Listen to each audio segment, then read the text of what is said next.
మీ అమ్మ నాన్న గురించి చెప్పండి. మా అమ్మ నాన్న గురించా? మా నాన్న పేరు తిప్పయ్య, నేను తిప్పయ్య కొడుకుని. మా నాన్నతో పాటు తోడబుట్టి ఇద్దరు అన్నదమ్ములు కూడా అంగవైకల్యంతో పుట్టారు.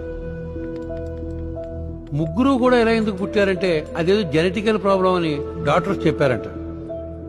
నడవలేని స్థితిలో ఉండడం వల్ల ఎవరూ బడికి పోలేదు. మా నాన్నతో పాటు పెరిగిన వాళ్ళ తమ్ముళ్ళకి చదువు లేకపోవడం వల్ల వాళ్ళ బంధువులు మోసం చేసి మొత్తం ఆస్తి రాయించుకున్నారు. ఈ వారసత్వం నాలాగే నడవలేని స్థితిలో ఉంటాదేమో అని మా నాన్న భయపడుతున్నప్పుడు అప్పుడు నేను పుట్టానంట.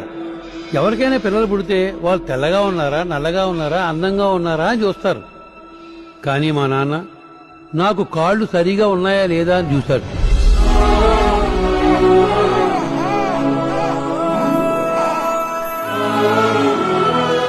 నేను ఏ అంగవైకల్యం లేకుండా పుట్టిన సంతోషంలో మా కుటుంబం ఆనందంగా ఉన్నా ఈ ఊరు చూసిన చిన్న చూపు నన్ను బాధించింది.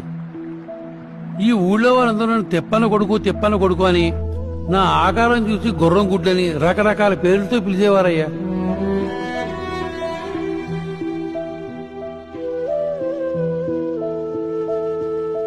ఈ ఊరికి నేను ఎలా కనిపించినా మా నాన్న నన్ను అయ్యేం పట్టించుకోకుండా పెంచారు. మా నాన్నకి నేను చదువు నాలో చూడాలనుకున్నాడు. నేను బాగా చదివి బడిపంతులయ్యాను. ఏ ఊరైతే నన్ను తక్కువ చేసి చూశారో వాళ్ళందరి ముందు నేను తలెత్తుకొని తిరిగాను. మా నాన్న వాళ్ళ బంధువుల మీద ఆస్తి కాజేశారని కేసు వేశాను. కేసు గెలిచి నా ఆస్తి నేను తిరిగి తెచ్చుకున్నాను. చేతులు ఆధారంగా చేసుకుని పాకుతూ నడిచిన మా నాన్నని నేను భుజాల మీద ఎత్తుకొని మోశాను. మా ఊరంతా మా నాన్న తలెత్తి చూసేలా చేశాను.